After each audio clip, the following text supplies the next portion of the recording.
Hello बच्चों, आज हम लोग क्लास 6 का हिंदी चैप्टर 15 का क्वेश्चन आंसर पढ़ेंगे। इससे पहले पार्ट 1 में इस कविता का भाव अर्थ जो हरिवंश राय बच्चन ने लिखे थे उसको मैं पढ़कर डिटेल से भाव अर्थ एक्सप्लेन करके आपको समझा दिया था, समझे। अगर आप पहली बार हमारे चैनल पर विजिट किए तो आप हमारे चैनल को सब्सक्राइब कर लें, बेल आइकन दबा दें ताकि आपको क्लास 6 से लेकर 12 तक किसी भी टॉपिक पे दिक्कत हो तो हम आपका सोल्यूशन लेके हाजिर हो जाएंगे। आइए कविता का पहला क्वेश्चन देखते हैं। कहता कविता का भाव मतलब कविता का सारांश अपनी भाषा में लिखिए। ये भाषा में लिखने के लिए आप पार्ट 1 देख लिए, उसमें सारा चीज़ हमने बताया वैसे लिख दीजिए, समझे, सिर्फ छाप दीजिए, समझे ना। वैसे भी हमने आपको इतना डिटेल से बताया है कि आप समझ ही जाइएगा। एक और कविता देख लीजिए, आपको पूरा याद हो जाएगा, समझे ना। अब कविता 2 मतलब क्वेश्चन नंबर 2 कहता है कि इस कविता से आपको क्या प्रेरणा मिलती है।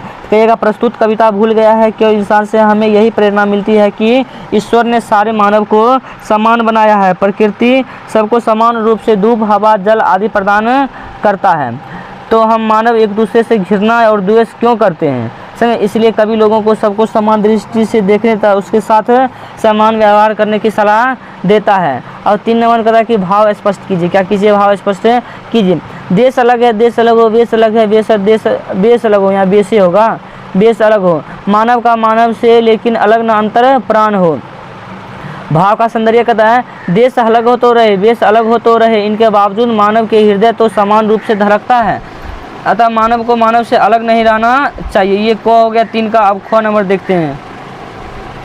कहता है सबकी है मिट्टी की काया, सब पर है निर्मल की नव निर्मल की छाया, यहाँ नहीं कोई आया ले विशेष वरदान। तो आप कहिएगा इसका भाव सौंदर्य कहिएगा, लिखिएगा सभी मनुष्य एक ही तत्व के बने होते हैं, सबके शरीर एक ही तत्व से बना है, सब पर समान रूप से प्रकृति के उपहार मिलते, कोई व्यक्ति किसी खास वरदान से युक्त होकर इस पृथ्वी पर नहीं आया, फिर अंतर कैसा है। अब आइए पाठ से आगे देख लेते, क्या देख लेते, पाठ से आगे देख लेते। पाठ से आगे क्वेश्चन कहता है कि मनुष्य किस प्रकार दूसरों को अपने से भिन्न समझता है। मनुष्य किस प्रकार दूसरों को अपने से भिन्न समझता है। तो आप कहिएगा जाति, धर्म, भाषा, क्षेत्र, ऐश्वर्य के कारण मनुष्य अपने को एक दूसरे से भिन्न समझता है। अपनों को दूसरे से समझने के लिए कारण मन में अहंकार जन्म ले लेता है, जो मनुष्य को मनुष्य से अलग समझने के लिए प्रेरित करता है। इसी अहंकार के कारण मनुष्यता का लोप हो जाता है और एक व्यक्ति जो होता है दूसरे व्यक्ति के साथ शत्रुता का व्यवहार करने लगता है, जबकि कवि का इच्छा है कि मनुष्य दूसरों के साथ मनुष्यता का व्यवहार करे। कैसा व्यवहार करे,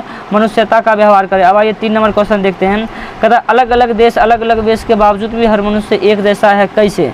कि ईश्वर ने सारे मानव को एक समान बनाया है, चाहे वो किसी देश का निवासी क्यों ना हो तथा वेशभूषा तथा खान पान में अंतर क्यों ना हो, लेकिन प्रकृति उन्हें समान रूप से धूप, पानी, हवा प्रदान करती है।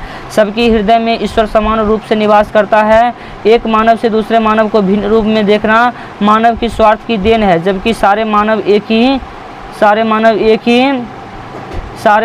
ही ईश्वर की संतान हैं। आपका यहाँ चैप्टर ये 16 भी, चैप्टर 15 भी खत्म होता है, समझे ना। अगर आपको ये सब क्वेश्चन आंसर हम आपके लिए बहुत मेहनत करते हैं, अगर आपको ये सब अच्छा लगता है तो आप हमारे चैनल को बस सब्सक्राइब कर दीजिए, और कुछ मांग तो नहीं रहे हैं, बस सब्सक्राइब कर दीजिए, नोटिफिकेशन ऑल कर दीजिए और प्यारा सा कमेंट कर दीजिए, समझे ना।